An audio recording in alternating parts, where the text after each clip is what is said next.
told you that Lomas Brown would be back. We wanted to do some mid-season awards. Yes. We're calling them the Rorys. The Rorys. Because we're cool like that. I don't know. We're calling them that. So best lead performance mid-season. Lomas, who you got? Oh, it's got to be DeAndre Levy. This guy here, I tell you what, he's been playing at the MVP level, not only on our team, but I think he has to be one of the guys considered as a defensive MVP of the league. He's been making plays all year long. Stephen Tulloch, we lose him. I thought it was going to be a big drop-off at the linebacker position. He stepped right in. He sure did. He's leading the team with tackles, and it might be a Pro Bowl season. Absolutely, for DeAndre should Levy. be. All right, who we got next? Breakout performer, the Rorys. The winner is Lomas. Uh-oh, there it is. My guy, Golden Tate. Bling, bling. Yes, he is, man. The best signing we had in a lot of years here. This guy has been producing on the field for us. And the most impressive thing, Jamie, is the yards after the catch.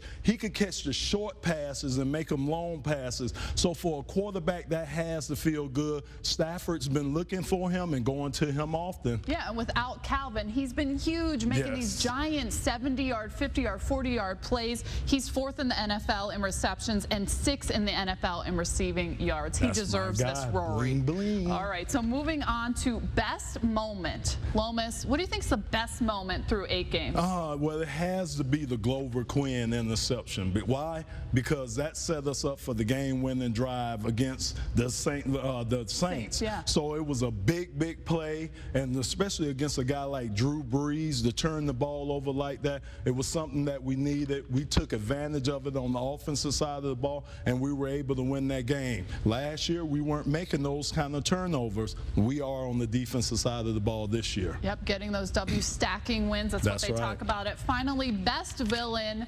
I bet you can guess who it's going to be. Oh, boo. Jamie, I thought the villains wore masks. You know, I thought they tried to hide their identity. Yeah, and they were undercover. Not this guy, Jim Swartz, the Swartzer. He wants to come in. He wants everybody to know that he just won the game. He beat his old team. He is the villain right there.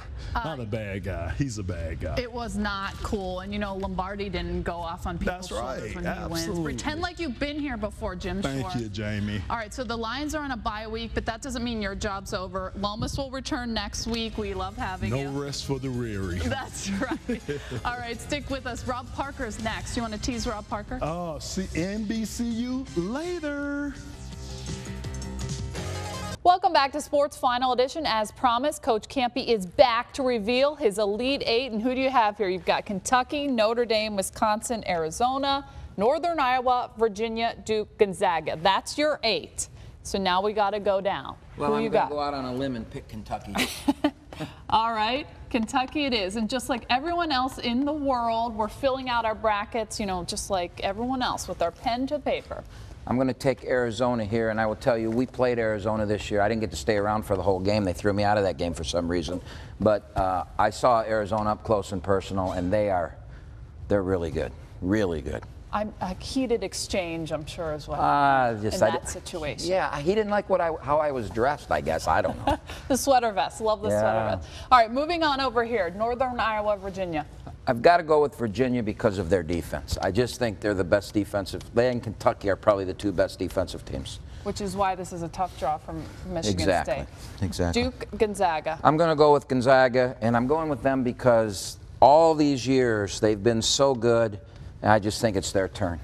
They always get just right there and can't go over the hump. This is the year, you said. This is the year they're going to get there. I just think it's a great matchup for them. Duke is extremely young. The big kid, Gonzaga's got 3 guys, huge mountain men that can guard Okafor. So I just think this is the game.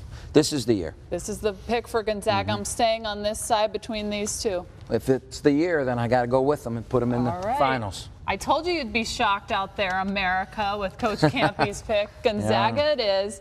Now, this is the real shocker, okay? I saw his little piece of paper. I was like, what? Who you got I here? got Arizona, and I'm telling you, I saw them. I sat there. I watched them. I know what they did to us, and now obviously we're nowhere near Kentucky, but I'm going to tell you they're good everywhere. I think the pressure on Kentucky is just going to be too much. Everybody thinks they're 40-0 already. Yeah, you're just going to say they're out. Right. Nobody has done what they're trying to do since the 70s when Indiana did it, and they only had to do 34, 35 games then. I can't remember the exact number, but it was in the mid-30s. They got to win 40 games. Yeah, that's a lot for young kids. As young as they are. Plus, I think they're really good. You really do. You've seen them up close and personal.